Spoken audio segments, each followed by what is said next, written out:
Nama saya Siti Sarkanda. Nama saya Muhammad Rafi Aulia Amin.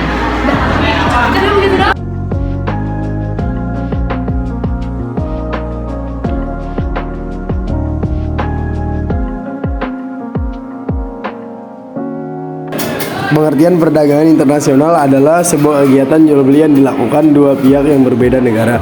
Perdagangan ini bukan hanya melibatkan antara negara saja, pihak individu maupun perusahaan yang melakukan perdagangan dengan pihak dari negara lain juga disebut perdagangan internasional.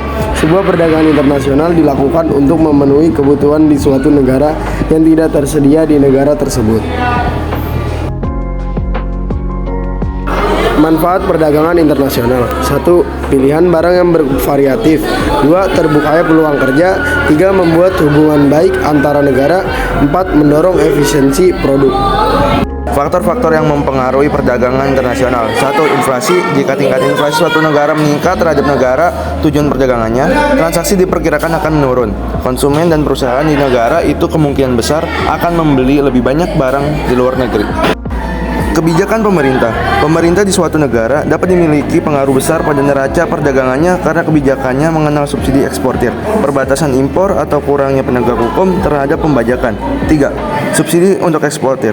Pemerintah menawarkan subsidi kepada perusahaan-perusahaan lokal mereka, sehingga perusahaan-perusahaan tersebut dapat menghasilkan produk dengan biaya lebih rendah daripada pesaing mereka di tingkat internasional. Faktor pendorong dan penghambat perdagangan internasional. A. Faktor pendorong perdagangan internasional: 1. Adanya keanekaragaman kondisi produk. 2. Adanya penghematan biaya. 3. Adanya perbedaan ilmu pengetahuan dan teknologi (iptek). 4. Adanya perbedaan selera. B. Faktor penghambat perdagangan internasional: 1. Tidak amannya suatu negara. 2. Kebijakan ekonomi internasional yang dilakukan oleh pemerintah. 3. Tidak stabilnya kurs mata uang asing. Teori perdagangan internasional. Yang pertama ada merkantilisme. Merkantilisme merupakan teori perdagangan yang menyatakan bahwa negara-negara harus mengakumulasi kekayaan uang, biasanya dalam gaya emas, dengan mendorong ekspor dalam mengecilkan impor. Kelemahan terbesar dari merkantilisme adalah bahwa setiap negara yang terlibat dalam ekspor dibatasi dari impor. Yang kedua ada teori keunggulan komparatif. Sekolah ekonomi klasik Inggris dimulai sebagai reaksi terhadap inkonsistensi pemikiran merkantilis. Sekolah ini didirikan pada abad ke-18 dengan Adam Smith sebagai pendirinya. Karyanya yang terkenal berjudul The Wall of Nations tahun 1776.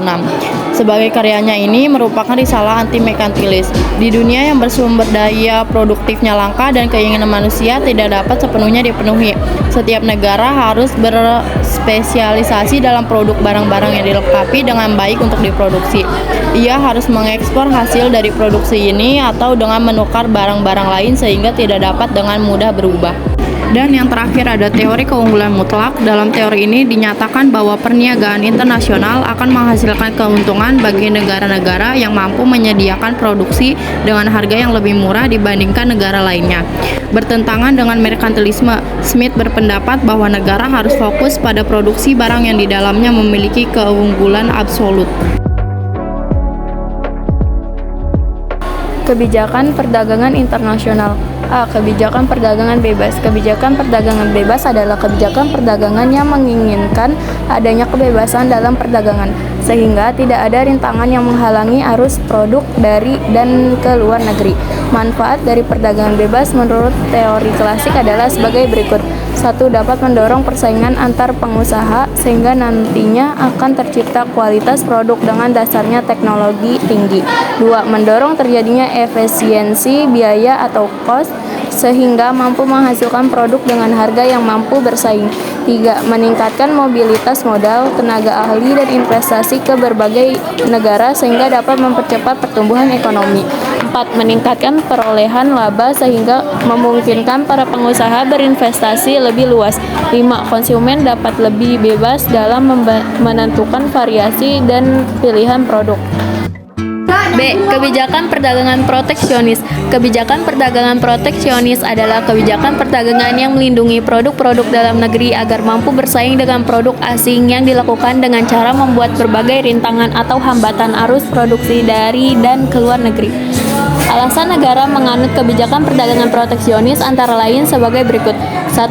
Dari adanya perdagangan bebas, yang diuntungkan adalah negara-negara maju saja, karena mereka memiliki modal dan teknologi yang maju. 2. Melindungi industri dalam negeri yang baru tumbuh. 3. Membuka lapangan pekerjaan. 4. Menyehatkan neraca pembayaran. 5. Meningkatkan pemerintah negara.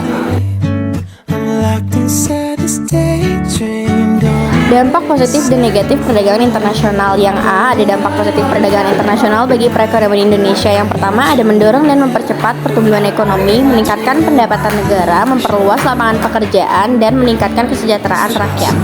Yang B, ada dampak negatif perdagangan internasional bagi perekonomian Indonesia. Yang pertama, ada kelangsungan hidup produk dalam negeri terancam karena perdagangan internasional dapat membuka peluang masuknya produk luar negeri ke dalam negeri. Yang kedua, ada menyempitnya pasar produk dalam negeri karena dengan masuknya produk luar ke dalam negeri akan mengurangi pasar di dalam negeri. Yang ketiga, ada hancurnya industri dalam negeri. Yang keempat, ada meningkatnya pengangguran karena banyak perusahaan yang bangkrut atau gulung tikar karena kalah bersaing dengan perusahaan asing yang menjual produk di Indonesia.